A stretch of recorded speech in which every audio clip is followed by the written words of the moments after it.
ஒருத்தர் ரொம்ப கவலையோடு உட்காந்துருந்தார். எதை பற்றி சார் கவலைப்படுறீங்கன்னு கேட்டோம். எதிர்காலத்தை பற்றி கவலைப்படுறேன்னார். ஏன்னு கேட்டோம். என்ன பண்ணுறதுன்னே தெரியல சார், எதிர்காலம் ஒரே இருட்டாக இருக்குது, பாதையே புரியலன்னார். இன்னைக்கு நம்ம இளைஞர்கள் பல பேருக்கு எதிர்காலம் இருட்டாக தான் தெரியுது. அவங்கெல்லாம் இந்த கதையை கொஞ்சம் கேட்கணும். ஒரு மலை அடிவாரத்தில் ஒரு சின்ன கிராமம். அந்த மலை ரொம்ப உயரமானது. அடர்த்தியாக செடி கொடிகள் மரங்கள் அதில் மண்டி கிடக்குது. பகல் வேளையில் இருட்டாக தான் இருக்கும், அவ்வளோ அடர்த்தி. அந்த மலை உச்சியில் ஒரு கோவில். நாள் ராத்திரியே புறப்பட்டாதான் காலையில் அந்த கோயிலுக்கு போய் சேர முடியும். கிராமத்து இளைஞன் ஒருத்தன் அந்த மலை உச்சிக்கு போக வேண்டியிருந்தது.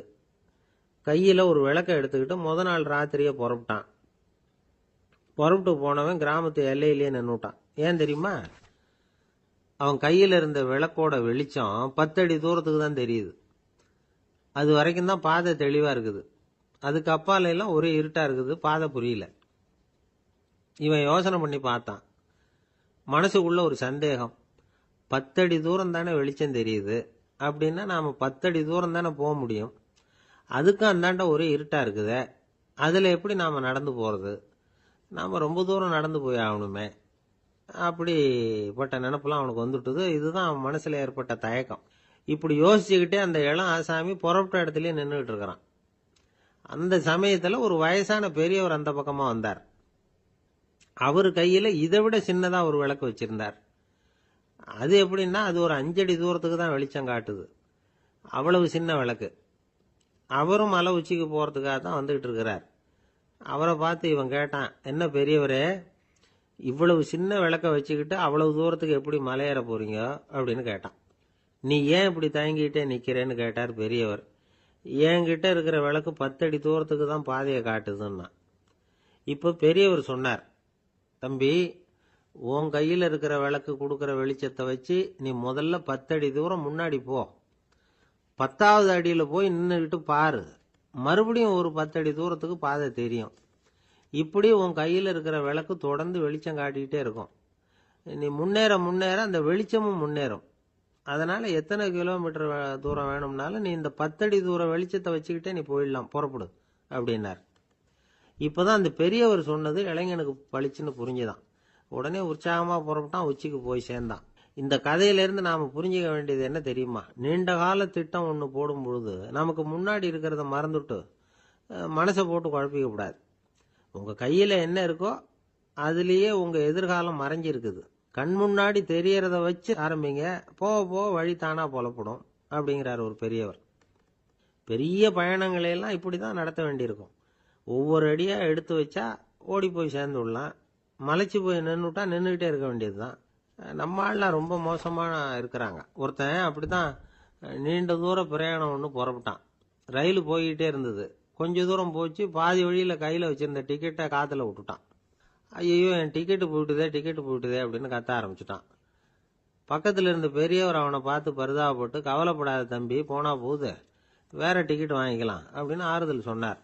அதுக்கு அவன் சொல்றான், சார், நான் அதுக்காக அழலை, அந்த டிக்கெட்டு கிடைச்சாதானே நான் எந்த ஊருக்கு போகணுங்கிறது எனக்கு தெரியும் அப்படிங்கிறான். ஒரே ஒரு ஊரில் ஒரு பாதிரியார் இருந்தார். ரொம்ப நாள் சந்தோஷமா வாழ்ந்தார். ஒரு நாள் அவர் மடத்து சமையல் அறையில் பாத்திரங்களை கழுவி துலக்கி சுத்தப்படுத்திக்கிட்டு இருந்தார். அந்த சமயத்தில் ஒரு தேவதூதன் அவர் முன்னாடி வந்து நின்னான். இவர் நிமிர்ந்து பார்த்தார். ஆண்டவர் என்னை உங்ககிட்ட அனுப்பியிருக்கிறார். பரலோகத்தில் வாசம் செய்யறதுக்கு உங்களுக்கு நேரம் வந்துட்டுது அப்படின்னு அந்த ஆள். ஆண்டவருக்கு என்னோட ஞாபகம் வந்ததுக்கு நன்றி. ஆனாலும் இப்போ இங்கே நீயே பாரு, எவ்வளவு பாண்டங்கள் பாக்கி இருக்கு, இவ்வளவையும் நான் சுத்தப்படுத்த வேண்டியிருக்கு. நான் நன்றி கெட்டவனாக இருக்க விரும்பலை. இந்த பணியை முடிக்கிற வரைக்கும் என்னுடைய பரலோக வாழ்வை தள்ளி வைக்க முடியுமா? நீ என்ன நினைக்கிற அப்படின்னு கேட்டார். தேவதூதன் தனக்கே உரிய விவேகத்தோட அன்போட பாதிரியாரை பார்த்தான். சரி, என்ன செய்யலாம்ங்கிறத அப்புறம் சொல்கிறேன் அப்படின்னு சொல்லிவிட்டு புறப்பட்டு போயிட்டான். ஒரு நாள் அந்த பாதிரியார் தோட்டத்தில் உள்ள களைகளை எல்லாம் ஒரு களை கொத்தியால் கொத்தி களை எடுத்துக்கிட்டு இருக்கிறார். அந்த சமயத்தில் இந்த தேவதூதன் மறுபடியும் அவர் முன்னாடி நிற்கிறான். பாதிரியார் பார்த்தார். இதை பாரு, இந்த தோட்டம் பூராவும் எவ்வளவு களை மண்டி கிடக்கு, பரலோகம் கொஞ்ச காலம் எனக்காக பொறுத்திருக்கலாம்னு நீ நினைக்கிறியா அப்படின்னு கேட்டார். தேவதூதன் சிரிச்சுக்கிட்டே மறுபடியும் மறைஞ்சிட்டான். மறுபடியும் அவர் களை எடுக்கிறது, தானிய களஞ்சியத்துக்கு வர்ணம் பூசுறது, இப்படிப்பட்ட வேலைகளில் ஈடுபட்டிருக்கார். இன்னொரு நாள் ஒரு மருத்துவமனையில் நோயாளிகளை கவனிச்சுக்கிட்டு ரொம்ப தீவிரமாக இருக்கிறார் அந்த பாதிரியார். ஒரு நோயாளியோட தாகத்துக்கு தண்ணீர் கொடுத்துட்டு நிமிர்ந்து பார்க்குறப்போ தேவதூதன் மறுபடியும் அவர் முன்னாடி வந்து நிற்கிறான். இந்த தடவை பாதிரியார் தன்னலமற்றவராக பேரன்பை காட்டக்கூடிய வகையில் தன்னுடைய 2 கைகளையும் உயர்த்தியபடி தேவதூதனின் கவனத்தை பிணியால் வாடக்கூடிய நோயாளிகளின் பக்கம் திருப்பினாராம். தேவதூதன் ஒன்றும் சொல்லலை, மறைஞ்சிட்டான். அன்னைக்கு சாயந்தரம் பாதிரியார் மடத்தில் உள்ள தன்னுடைய அறைக்கு போய் இளைப்பாறினார். யோசிச்சு பார்த்தார். தேவதூதனையும் தேவதூதனின் விருப்பத்தையும் பல நாள் தள்ளி போட்டு வந்ததையும் அவர் ரொம்ப நினச்சி பார்த்தார். திடீர்னு தான் முதுமை அடைகிறதையும் சோர்வு அடைகிறதையும் உணர்ந்தார். ஆண்டவரை நினைச்சார். ஆண்டவரே, உம்முடைய தூதனை மறுபடியும் என்கிட்ட அனுப்புனா நான் சந்திக்கிறதுக்கு ஆவலாக இருக்கேன் அப்படின்னு சொல்கிறப்பவே தேவதூதன் பக்கத்தில் நின்னான். பாதிரியார் நிமிர்ந்து பார்த்தார். நீ இப்போவே என்னை அழைச்சிக்கிட்டு போக விரும்பினா நான் பரலோகத்துக்கு வர்றதுக்கு தயாராக இருக்கேன்னார்.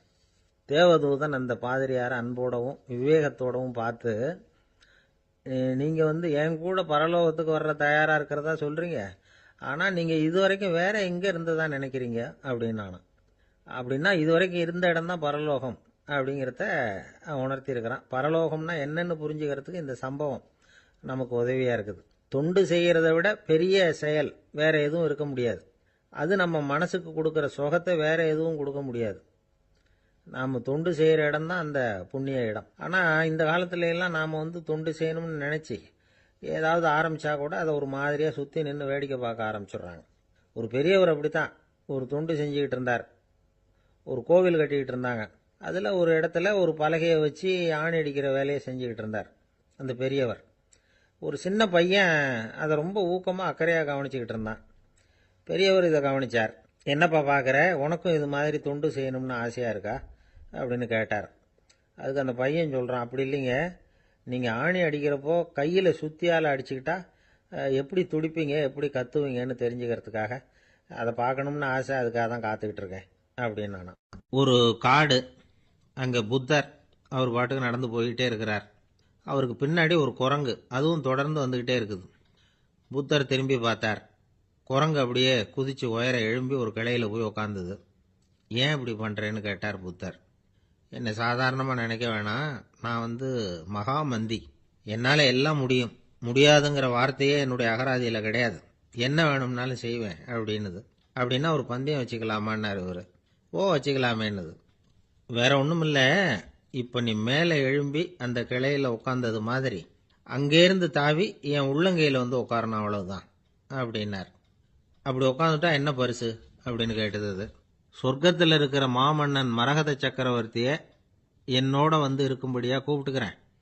அந்த சமயத்தில் அவருடைய அரியணை அங்கே காலியாயிடும், நீ அதில் போய் உட்காந்துக்கலாம். பந்தயத்தில் தோத்துட்டா ஒரு கல்ப காலம் இந்த பூமியில் வாழ வேண்டியிருக்கும், அதுக்கு பிறகுதான் என்கிட்ட வர முடியும், என்ன சொல்ற அப்படின்னார். குரங்குக்கு தாவறது ஒரு பெரிய காரியமா, இது எனக்கு ரொம்ப சாதாரண விஷயம், என்ன இப்பவே தாவட்டுமா அப்படின்னுது. சரின்னு சொல்லி உள்ளங்கையை நீட்டினார். அவருடைய கை தாமரை இலை அளவுக்கு அப்படியே விரிஞ்சுது. குரங்கு சௌரியமா உட்கார்றதுக்காக. குரங்கு தாவறதுக்கு தயாராச்சு. அதுக்கு முன்னாடி ஒரு சின்ன யோசனை அதுக்கு. இந்த கிளையிலிருந்து அந்த கைக்கு தாவறது எனக்கு ரொம்ப அற்பமான ஒரு வேலை, இது ரொம்ப சாதாரணம், என்னுடைய கௌரவத்துக்கு இது சரியா இருக்காது. அதனால நான் என்ன பண்ண போறேன்னா, இங்கிருந்து கிளையிலிருந்து அப்படியே உயர எழும்ப போறேன்.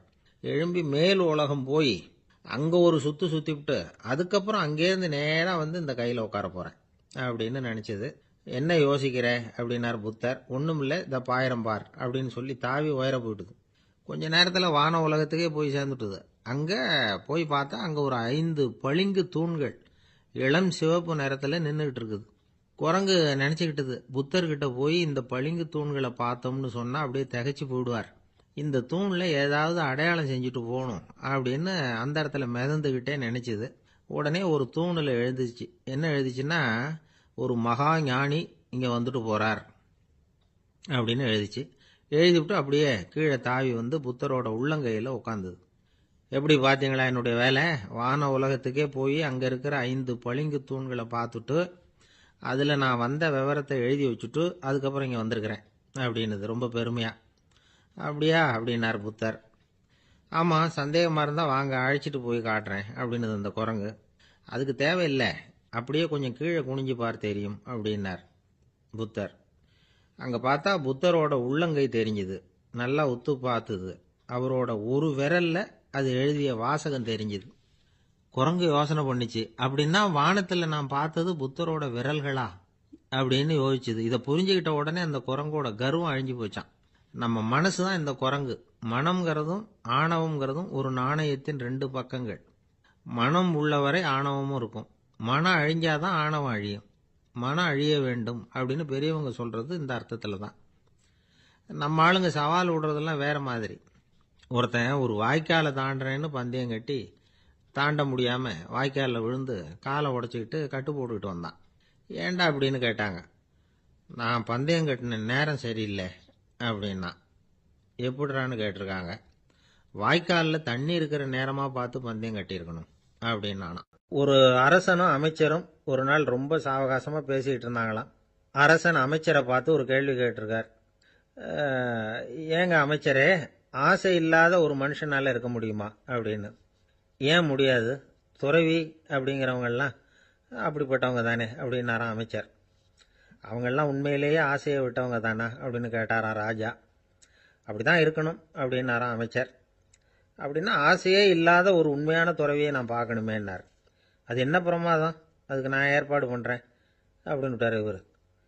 சொல்லிவிட்டு உடனே புறப்பட்டு போனார். அங்கங்கே தேடினார். அப்புறம் தான் அவருக்கு புரிஞ்சுது உண்மை துறவியை கண்டுபிடிக்கிறது எவ்வளவு கஷ்டமான காரியம்னு. இருந்தாலும் ராஜா கிட்ட சொல்லியாச்சே உண்மை துறவியை காட்டுறேன்னு. இப்போ என்ன பண்ணுறது? ராஜா கிட்ட சொன்னபடி நடக்கலைன்னா அவருக்கு கோபம் வந்துடும். அமைச்சர் ஒரு யோசனை பண்ணார். அவருக்கு ஒரு வழி தெரிஞ்சுது. அதுதான் சரின்னு முடிவு பண்ணார். அதாவது அந்த ஊரில் அவருக்கு தெரிஞ்ச நாடக நடிகர் ஒருத்தர் இருக்கிறார். நல்லா நடிப்பார். அவரை போய் பார்த்தார். இதை பாருப்பா, எனக்காக நீ ஒரு காரியம் செய்யணும்னார். என்னன்னு கேட்டார் அவர். நீ ஒரு துறவி மாதிரி கொஞ்ச நேரத்துக்கு நடிக்கணும். ராஜா உன்னை பார்த்துட்டு போகிற வரைக்கும் நடி, அது போதும். அதுக்காக உனக்கு 10,000 ரூபா தரேன் அப்படின்னார். அவர் எந்த காலத்தில் இவ்வளவு பணத்தை மொத்தமாக பார்த்துருக்கார். அதனால் உடனே சரின்னு ஒத்துக்கிட்டார். அமைச்சர் அரண்மனைக்கு திரும்பி வந்தார். என்ன அமைச்சரே, இன்னுமா ஒரு உண்மையான துறவி கிடைக்கலன்னார். உண்மையான துறவி ஒருத்தரை இப்போ தான் கொஞ்ச நேரத்துக்கு முன்னாடி பார்த்து பேசிவிட்டு வர்றேன். அவர் நம்ம ஊருக்கு வெளியில் குளத்தங்கரையில் உள்ள ஒரு ஆலமரத்துக்கு அடியில் உட்காந்துருக்கிறார் அப்படின்னார் இவர். அப்படின்னா உடனே புறப்படுங்க அப்படின்னார் ராஜா. பரிவாரங்களோடு புறப்பட்டார். அங்கே அந்த மரத்தடியில் அந்த ஆள் வேஷம் போட்டுக்கிட்டு துறவி மாதிரி உட்காந்துருக்கிறான். ராஜா நேராக போனார். அந்த துறவி காலில் பொத்துன்னு விழுந்து வணங்கினார். உடனே ராணியும் அவர் காலில் விழுந்தாங்க. அடுத்தபடியாக அமைச்சர் விழுந்தார். அவருக்கு தெரியும் இது நம்ம ஆள் தான்னு. இருந்தாலும் என்ன பண்ணுறது, நேரம். அப்புறம் பரிவாரங்கள்லாம் துறவி காலில் விழுந்து ஆசீர்வாதம் வாங்கிட்டாங்க. ராஜா அப்புறமா தங்கத்தட்டில் பொன்னையும் பொருளையும் வச்சு அந்த துறவிகிட்ட ரொம்ப பணிவாக நீட்டுறார். தாங்கள் தயவு பண்ணி இதை ஏற்றுக்கணும் அப்படின்னு வேண்டிக்கிட்டார். அந்த துறவி பற்றில்லாமல் அதை பார்த்தார். எல்லாத்தையும் திறந்துவிட்ட எனக்கு இதெல்லாம் எதுக்காக அப்படின்னு சொல்லி அதை மறுத்துட்டாராம். ஆஹா, உண்மையான துறவியை பார்த்துட்டோம் அப்படிங்கிற ஆனந்தம் அரசருக்கு. ரொம்ப நிம்மதியாக திருப்தியாக திரும்பி வந்தார் அரண்மனைக்கு. அதுக்கப்புறம் அமைச்சர் யாருக்கும் தெரியாமல் அந்த துறவிகிட்ட ஓடினார். சொன்ன பிரகாரம் பணத்தை நீட்டினார். இந்தப்பா, நான் உங்ககிட்ட சொன்னபடி 10,000 ரூபா பணம் எடுத்துக்கோ அப்படின்னார். அந்த ஆள் ராஜா கிட்ட சொன்னது மாதிரியே எல்லாத்தையும் திறந்துவிட்ட எனக்கு இதெல்லாம் எதுக்காக வேணாம் அப்படின்னு விட்டாராம். நடித்த வரைக்கும் போதும்ப்பா, இனிமேல் இந்த நாடக வசனம்லாம் வேணாம், வேஷத்தை கலைச்சிரு, பணத்தை வாங்கிக்கோன்னார். இல்லைங்க, இது வேஷம் இல்லை, இது வசனமும் இல்லை, இது உண்மை. கொஞ்ச நேரம் துறவி மாதிரி நடித்ததுக்கே இந்த தேசத்து ராஜா, ராணி, அமைச்சர், பரிவாரங்கள் எல்லாம் என் காலில் விழுந்து வணங்குறாங்க. அப்படின்னா உண்மையான துறவியாக இருக்கிறது எவ்வளவு பெருமையான விஷயம். நான் உண்மையான துறவியாக ஆக போகிறேன், அப்படி முடிவும் பண்ணிட்டேன் அப்படின்னார் அந்த நடிகர். வேஷம் கூட எப்படிப்பட்ட விளைவுகளை உண்டு பண்ணுது பார்த்தீங்களா. நம்மால் ஒருத்தன் ரொம்ப வசதியாக தான் இருந்தான். ஒரு நாள் அவன் சொத்து பூரா திருட்டு போட்டுது. அதுக்கப்புறம் இவன் துறவி மாதிரி ஆயிட்டான். ஊர் ஊராக சுற்றினான். ஒரு குருநாதரை தேடி கண்டுபிடிச்சான். அவர்கிட்ட சீடனாக சேர்ந்துக்கிட்டான். அவனை பார்த்து ஒருத்தர் கேட்டார், நீ உண்மையான சீடன் தானான்னு. இல்லைங்க, சீடன் மாதிரி நடிச்சுக்கிட்டு இருக்கிறேன் அப்படின்னா. அது குரு துரோகம் இல்லையா அப்படின்னு கேட்டார் அவர். இல்லைங்க, நான் பண்ணது குரு துரோகம் இல்லை, என் குரு பண்ணது தான் துரோகம். என்னுடைய பணத்தை கொள்ளையடிச்சது இவர் தான். அதை எங்கே வச்சிருக்காருன்னு கண்டுபிடிக்கிறதுக்காக தான் இவர்கிட்ட சீடனாக சேர்ந்துருக்கிறேன் அப்படின்னா.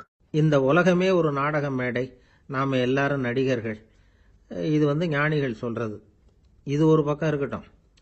இந்த உலகத்துக்குள்ள எத்தனையோ நாடக மேடைகள், எத்தனையோ நடிகர்கள், எத்தனையோ நாடகங்கள், இதெல்லாம் எப்படி ஆரம்பமாச்சு? அதுதான் இன்னைக்கு தகவல்.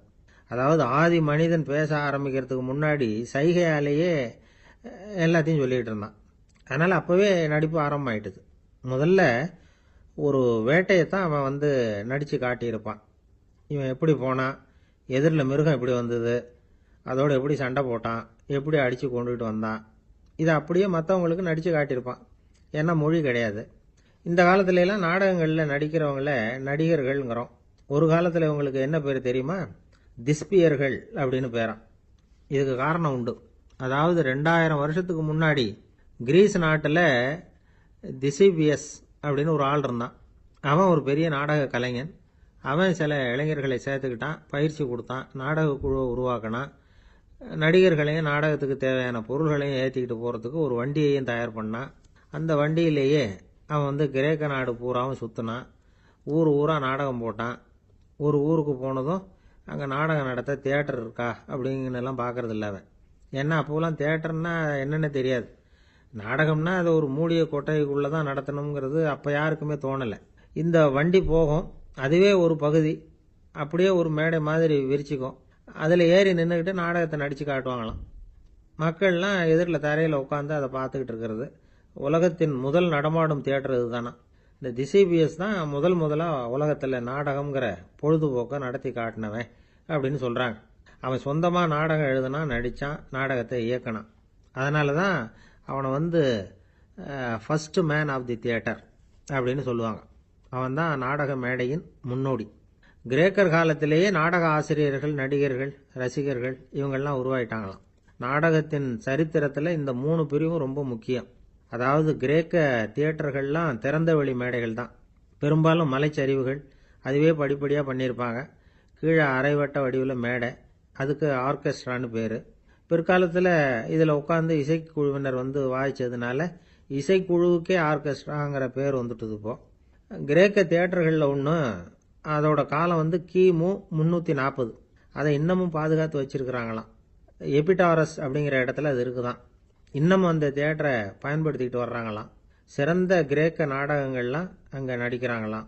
ஆரம்ப காலத்திலேயே கட்டணம் கிடையாது. அப்புறம் பின்னாடி தான் நுழைவு கட்டணம்லாம் அப்படியே வந்துட்டு தான். நடிகர்கள் பளபளப்பான ஆடைகள் உடுத்தியிருப்பாங்களாம். இந்த குதிகால் உயர்ந்த காலணிகள் போட்டிருப்பாங்களாம். இதெல்லாம் பழைய குறிப்புகள். பலவிதமான உருவங்களில் மாஸ்க் அப்படின்னு சொல்லப்படுற முகமூடி. அதனால் ஒரே நடிகர் பல வேடங்களில் நடிக்கிறது உண்டான். ஆரம்பத்தில் பெண் நடிகர்கள் கிடையாது, எல்லாம் ஆண் நடிகர்கள் தான். ரோமானியர்கள் தான் முதல் நிரந்தர நாடக மேடையை கட்டினவங்க. அதுதான் முதல் தியேட்டர். கிமு 1048 காலகட்டத்தில் பாம்பிங்கிற நகரத்தில் அதை கட்டியிருக்கிறாங்களாம். கிரேக்க ரோமானிய தியேட்டர்களின் அடிப்படையிலேயே இந்த இத்தாலிய வடிவ அமைப்பாளர்கள் இந்த குதிரை லாட வடிவில் ஒரு ஆடிட்டோரியத்தை உருவாக்கினாங்களாம். இப்படி அதை பற்றி நிறைய தகவல் இருக்குது. 1576 லண்டனில் இந்த வின்ஸ்பர்ரி, அப்புறம் இந்த பில்ட்ஸில், அப்புறம் ஜேம்ஸ் இப்படிங்கிற ஒரு முயற்சியால் தான் இங்கிலாந்தில் முதல் தியேட்டர் உருவாச்சான். அப்படி ஒருத்தர் இருந்தாராம். உலக நாடக மேடையின் வரலாறு இதுதான். அதாவது இப்பெல்லாம் அறிவியல் வளர்ச்சி அதிகமாயிட்டுது. திரைப்படம், தொலைக்காட்சி எல்லாம் வந்தாச்சு. ஒவ்வொரு வீடுமே ஒரு குட்டி தியேட்டர் மாதிரி ஆயிட்டுது. தொலைக்காட்சி முன்னாடி உட்காந்தா எழுந்திருக்கவே மனசு வர்றதில்லை. ஒரு அம்மா ஒரு மனோதத்துவ டாக்டரை தேடிட்டு வந்தாங்களாம் இந்த காலத்தில். டாக்டர், எங்கள் வீட்டுக்காரர் எப்போ பார்த்தாலும் டிவி முன்னாடி உட்காந்துக்கிட்டு அதையே வெறிச்சு பார்த்துக்கிட்டு இருக்கிறார், உத்து பார்த்துக்கிட்டு இருக்கார், எனக்கு சந்தேகமாக இருக்குன்னாங்களாம். இது மனக்கோளாறு இல்லைங்க, ஆர்வ கோளாறு, அவ்வளவுதான், இதுக்காக பயப்படாதீங்கன்னாரான் டாக்டர். அப்படி இல்லை டாக்டர், டிவி ஓடும் பொழுது நாம் எல்லாம் அதை பார்க்குறோம் சரி, ஆனால் அவர் அப்படி இல்லை, டிவியை நிறுத்தினதுக்கு அப்புறமும் அதையே உத்து பார்த்துட்டு உட்காந்துருக்கிறார், அதனால தான் சந்தேகப்பட்டு உங்ககிட்ட வந்தேன் அப்படின்னாங்களாம். ஒரு அம்மா, அவங்களுக்கு 35 வயசு இருக்கும். குடும்பத்தில் எந்த கஷ்டமும் இல்லை. இருந்தாலும் காரணம் இல்லாமல் பிள்ளைங்க பேரில் கோவப்படுறது, எரிஞ்சு விழுறது அவங்க வழக்கம். பிள்ளைங்க அழும். உடனே அவங்க மனசும் சங்கடப்படும். இன்னொரு அம்மா, நல்ல வேலையில் இருக்கிறவங்க, வாரத்துக்கு ஒரு தடவையாவது தலைவலி வந்துடும். இவங்களுக்கெல்லாம் உடம்புல எந்த கோளாறும் இல்லை, மனசு மட்டும் சரியாக இருக்காது. தூக்க மாத்திரை கையில் வச்சுருப்பாங்க. 30-35 வயசுடைய பெண்களுக்கு சர்வசாதாரணமாக காணப்படுகிற மனக்கோளாறு இது. இதுக்கு பேர் மனவாட்டம், டிப்ரெஷன், மனமடிவு அப்படின்னு சொல்லலாம். இந்த நோய்க்கு அறிகுறி என்ன தெரியுமா? மனசுல வருத்தமான உணர்வு இருக்கும், அடிக்கடி அழலாம் போல தோணும். முன்னால எல்லாம் எந்தெந்த செயல்ல ஆர்வம் இருந்ததோ அதெல்லாம் குறைஞ்சிரும், அல்லது சுத்தமாவே ஆர்வம் இல்லாம போயிடும். சில பெண்கள் இளம் வயசுல பக்கத்துல இருக்கிறவங்க கிட்ட கலகலப்பா பேசுவாங்க, வீட்டை அலங்கரிக்கிறதுல ஆர்வம் இருக்கும். இப்போ அதுல எல்லாம் ஆர்வம் இல்லாம போயிடும். எந்த வேலை செஞ்சாலும் சீக்கிரம் களைப்பு அடைஞ்சுடுறது மாதிரி ஆயிடும். நமக்கு யாருமே உதவியா இல்லை, நம்ம எல்லாரும் கை விட்டுட்டாங்க போல இருக்குதே அப்படிங்கிற உணர்வுலாம் உண்டாகும். தன்னைத்தானே குறை சொல்லிக்குவாங்க, நாம் தப்பு பண்ணிவிட்டோம் போல இருக்குதே அப்படின்னு தோணும். குற்றம் பண்ணிட்டதா நினச்சி கஷ்டப்படுவாங்க. பசி இருக்காது, தூக்கத்தில் தொந்தரவு இருக்கும். அடிக்கடி செத்து போடலாங்கிற உணர்வு வரும், தற்கொலை பண்ணிக்கலாங்கிற எண்ணம் உண்டாகும். சில பேர் தற்கொலை முயற்சியில் கூட ஈடுபடுவாங்க. சில பேருக்கு பலவிதமான உடல் வலிகள் இருக்கும், பலவீனம் இருக்கும், சீக்கிரமாக களைப்படைஞ்சு போடுவாங்க. இதெல்லாம் மனவாட்ட நோய்க்கான தன்மைகள். இந்த மனவாட்டம், அதாவது டிப்ரெஷனை 2 வகையாக பிரிக்கலாமா. ஒன்று தானாக உண்டாக்கிக்கிறது, இன்னொன்று எதிர் விளைவை உண்டு பண்ணுகிற அல்லது நரம்பு சம்பந்தப்பட்ட டிப்ரெஷன்.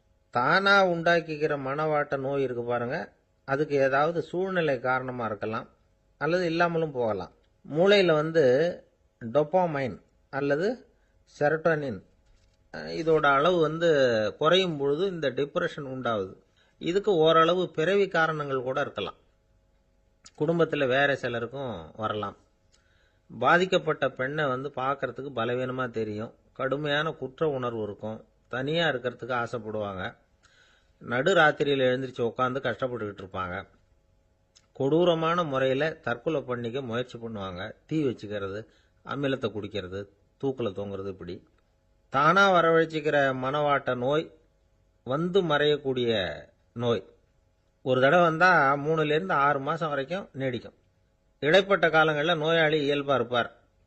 எதிர் விளைவை உண்டு பண்ணுகிற அல்லது நரம்பு சம்பந்தப்பட்ட மனவாட்ட நோய் எப்படின்னா, கணவன் மனைவி மாமியார் மருமகள் இப்படிப்பட்ட உறவு முறை பிரச்சனைகள், தோல்விகள், எரிச்சல்கள், ஆபீஸ் பிரச்சனை, இப்படிப்பட்ட சூழ்நிலையால் உண்டாகிறது. எல்லாத்துக்கும் மருந்து இருக்குது, மார்க்கம் இருக்குது, கவலைப்பட வேண்டியதில்லை, தைரியமாக இருக்கணும். உளவியல் மருத்துவம் இதுக்கு ரொம்ப உபயோகமாக இருக்கும். சில பெண்களை பாருங்கள், அவங்க எதுக்கும் அலட்டிக்கிறது இல்லை. ஒரு அம்மா அப்படிதான் தன்னுடைய கணவனை அழைச்சிக்கிட்டு ஒரு மனநோய் மருத்துவர்கிட்ட வந்தாங்க. டாக்டர், எங்கள் வீட்டுக்காரர் திடீர்னு ஒரு மாதிரி ஆயிட்டார், வித்தியாசமாக நடந்துகிறார். எப்படின்னா, இவர் தன்னையே ஒரு ஒட்டட பூச்சியாக நினச்சிக்கிட்டு இருக்கிறார். அப்படி நினச்சிக்கிட்டு தன்னுடைய தலையாலேயே வீட்டில் உள்ள ஒட்டடையெல்லாம் தொடச்சிக்கிட்டு இருக்கிறார் அப்படின்னாங்க. எவ்வளவு நாளாக அப்படி இருக்குதுன்னு கேட்டார் டாக்டர். 1 வாரமாக அப்படி இருக்குது அப்படின்னாங்க அந்த அம்மா. அப்படின்னா முன்னாடியே ஏன் அழைச்சிட்டு வரல அப்படின்னு கேட்டார் டாக்டர். வீடு பூரா சுத்தமாகட்டுமேனு பார்த்துக்கிட்டு இருந்தேன் டாக்டர் அப்படின்னாங்களாம் அந்த அம்மா. ஒரு பல்கலைக்கழகம், அங்கே ஒரு இலக்கிய பேராசிரியர், அவர் பாடம் நடத்திக்கிட்டு இருந்தார். ராபர்ட் ப்ரௌனிங் எழுதிய கவிதைகளை பற்றி சொல்லிகிட்டு இருக்கிறார். மாணவர்களும் ரொம்ப அக்கறையாக அதை கேட்டுக்கிட்டு இருக்கிறாங்க. ஒரு குறிப்பிட்ட கவிதையை பற்றி சொல்லும் பொழுது அந்த பேராசிரியருக்கே ஒரு சந்தேகம், அதாவது அந்த கவிதையின் சரியான அர்த்தம் என்னங்கிறதுல சந்தேகம். பேராசிரியர் யோசனை பண்ணார், அந்த கவிதையை முழுசாக புரிஞ்சிக்க முடியல. அதனால் மாணவர்களை பார்த்து சொன்னார், மாணவர்களே, ஒரு நாள் பொறுத்துங்க, இந்த கவிதையை எழுதின கவிஞர் எங்கள் வீட்டுக்கு பக்கத்தில் தான் இருக்கிறார்.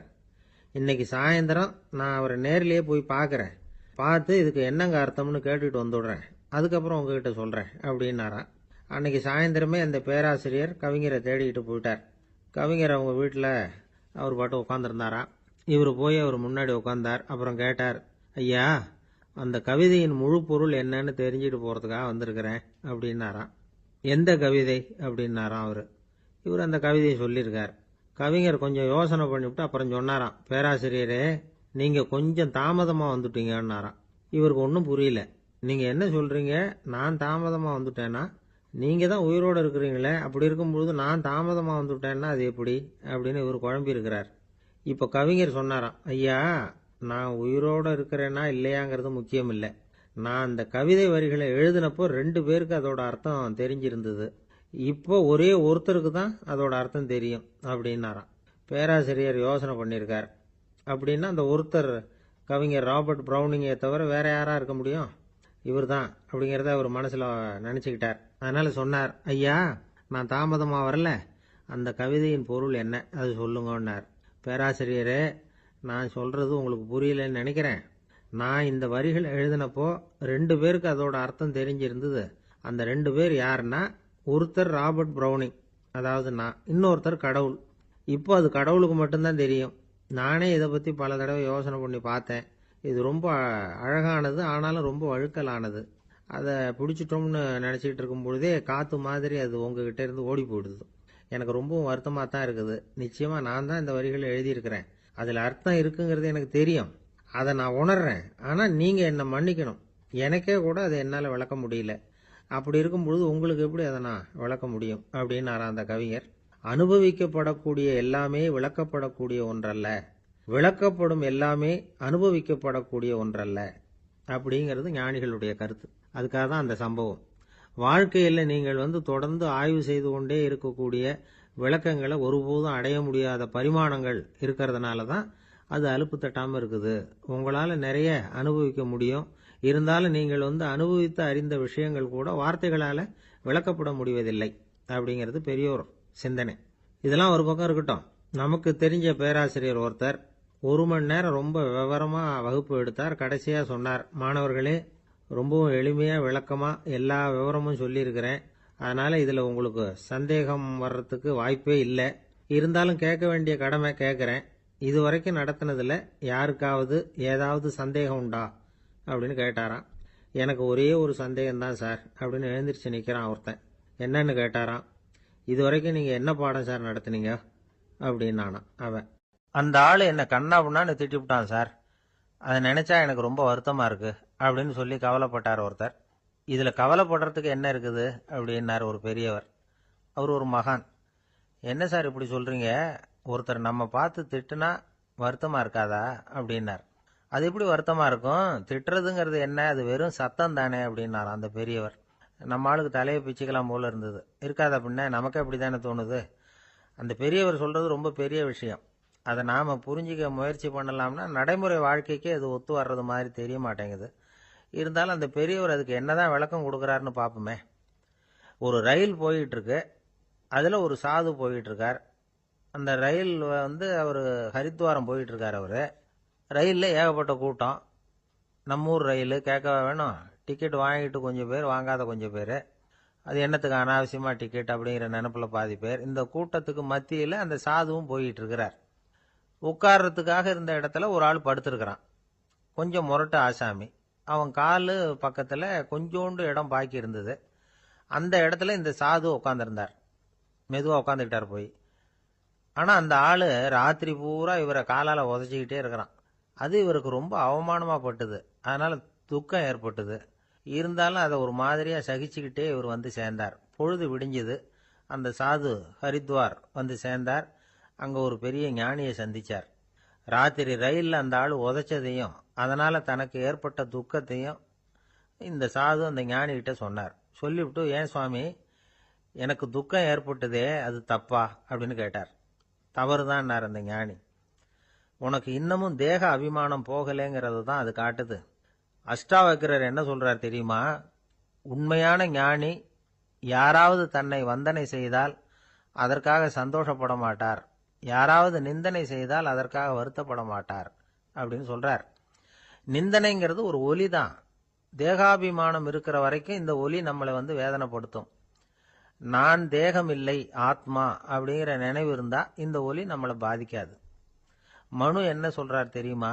ஒரு சாதகன் பாராட்டுதலை விஷம்னு நினைச்சு பயப்படணும், அவமானத்தை அமிர்தம்னு நினைச்சு சந்தோஷப்படணுங்கிறார். அவமானப்பட்டா கவலைப்படாம எப்படி இருக்க முடியும் அப்படின்னு தான் நமக்கு தோணும். அதனாலதான் நம்மள யாரும் இதுக்கு உதாரணமா யாரையும் காட்ட முடியல.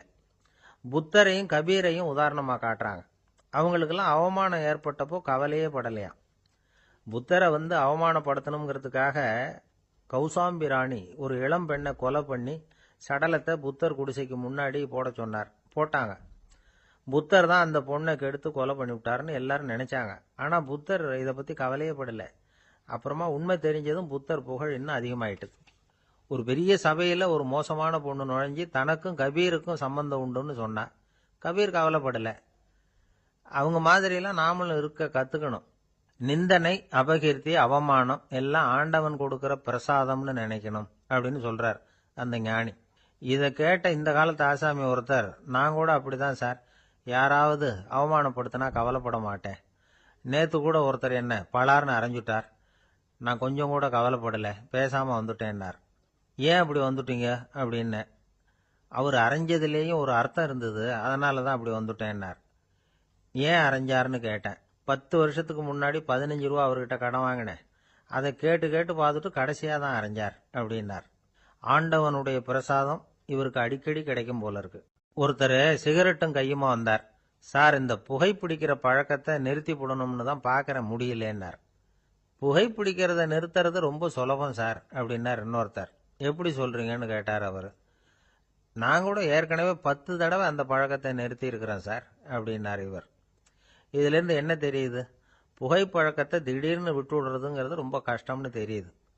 இருந்தாலும் இது சம்பந்தமான ஆராய்ச்சி, அனுபவம், இது ரெண்டையும் அடிப்படையா வச்சு சில வழிமுறைகளை சொல்றாங்க. அதாவது புகைப்பிடிக்கிறத நிறுத்துறதுக்கு 10 வழிகள் உண்டு அப்படின்னு சொல்றாங்க. அது என்னங்கிறத தெரிஞ்சுக்கிட்டா உபயோகப்படுதான்னு பார்க்கலாமே. முதல் கருத்து என்னன்னா, கொஞ்ச நாளைக்கு புகைப்பிடிக்கிற நண்பர்களை விட்டு விலகி இருக்கணும். இதனால புகைப்பிடிக்கிற ஆசை குறையும். அந்த பழக்கத்தை மறுபடியும் ஆரம்பிக்கப்படாதுங்கிற எண்ணம் உறுதிப்படும். 2வது கருத்து, புகைப்பிடிக்கிறதை எதிர்த்து தீவிரமா பிரச்சாரம் செய்ய ஆரம்பிச்சிடணும். அது அடுத்தவங்களுக்கும் உபயோகப்படும், உங்களுக்கும் உபயோகப்படும். உங்க உள்ளுணர்வை அது தூண்டும், உங்களை உறுதி கொள்ள வைக்கும். 3வது கருத்து என்னன்னா, தினமும் 2 தடவை குளிக்கணும். எப்படி தெரியுமா? முதல்ல வெது வெதுப்பான தண்ணீர், அப்புறம் குளிர்ந்த தண்ணீர், இப்படி மாறி மாறி குளிக்கணுமா. 4வது கருத்து, உடற்பயிற்சிகள் செய்யணும். மூச்சு வாங்குற மாதிரியான பயிற்சிகள் ரொம்ப நல்லதான். பிராணாயாமம் அப்படிங்கிற மூச்சு பயிற்சி ரொம்ப நல்லதுங்கிறாங்க.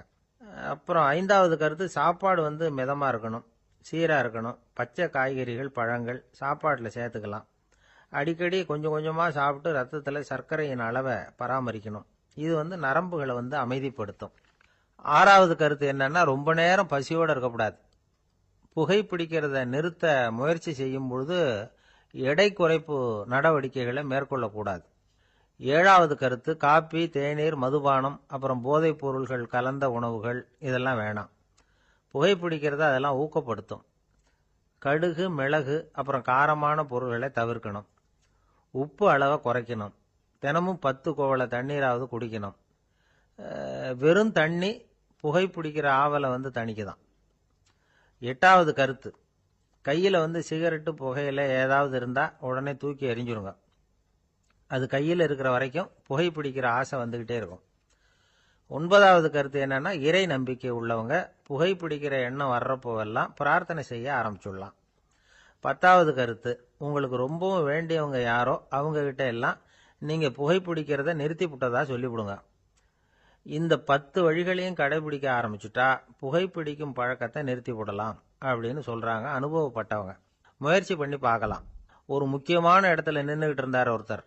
அங்க இன்னொருத்தர், ஏன் சார் இந்த இடத்துல சிகரெட் பிடிக்கலாமா அப்படின்னு அனுமதி கேட்டார். இந்த இடத்துல சிகரெட் பிடிக்க கூடாதுங்க அப்படின்னாரு இவர். நீங்க இப்படி சொல்றீங்க, ஆனா இந்த இடத்துல கீழே நிறைய சிகரெட் துண்டுகள் கிடக்குதே, அவங்கெல்லாம் யாரு? அவங்கெல்லாம் உங்க மாதிரி என்கிட்ட அனுமதி கேட்காதவங்க அப்படின்னாராம் இவர். என்னுடைய நண்பர் ஒருத்தர், அவருக்கு ஜாதகத்துல நம்பிக்கை உண்டு. அவரே ஜோசியமெல்லாம் பார்ப்பார். என்ன சார் இந்த காலத்துல இதையெல்லாம் நம்பிக்கிட்டு இருக்கீங்களேன்னு கேட்டா, உங்களுக்கு ஒன்றும் தெரியாது சார், இந்த உலகத்துல ஒவ்வொருத்தரும் அவங்கவுங்க செய்யற நல்லது கெட்டதுக்கு தகுந்த பலனை அனுபவிச்சே தீரணும் பார். அது மட்டும் இல்ல, ஒருத்தன் செத்துட்டா கூட அவன் செஞ்ச பாவ புண்ணியங்கள் கூடவே போயிட்டு இருக்கோம் பார். அது எப்படி கூட போகும் அப்படின்னு குதர்க்கமா கேட்டா, அதுக்கு அவர் ஒரு கதை சொன்னார். அது ரொம்ப சுவாரஸ்யமா இருந்தது. ஒரு ஊர்ல ஒருத்தர் இருந்தாராம். அவர் ஜோசியம் பார்க்கறதுல ரொம்ப கெட்டிக்காரரு. ஒருத்தருடைய தலைமுடியை மட்டும் அவர்கிட்ட காட்டினா போதும், அதை மட்டும் பார்த்துட்டு அவருடைய ஜாதகத்தையே சொல்லிவிடுவாராம். அப்பேற்பட்ட திறமை. அந்த ஆள் ஒரு சமயம் கன்னியாகுமரி கடற்கரைக்கு போயிருந்திருக்கிறார். அங்க கரை ஓரமா ஒரு மண்டை ஓடு கிடந்திருக்கு. அதை எடுத்து பார்த்துருக்கிறார். அந்த மண்டை ஓட்டை வச்சுக்கிட்டே அதோட ஜாதகத்தை அலசியிருக்கிறார். இந்த மண்டை ஓட்டுக்கு ஒரு ஆசாமி வாழ்க்கையில ரொம்ப கஷ்டப்பட்டு இருக்கிறான் நிறைய கஷ்டத்தை அனுபவிச்சிருக்கிறான், அது தாங்க முடியாம தான் கடல்ல விழுந்து தற்கொலை பண்ணிட்டு இருக்கான் அப்படிங்கிறத அவர் கணிச்சுட்டார்.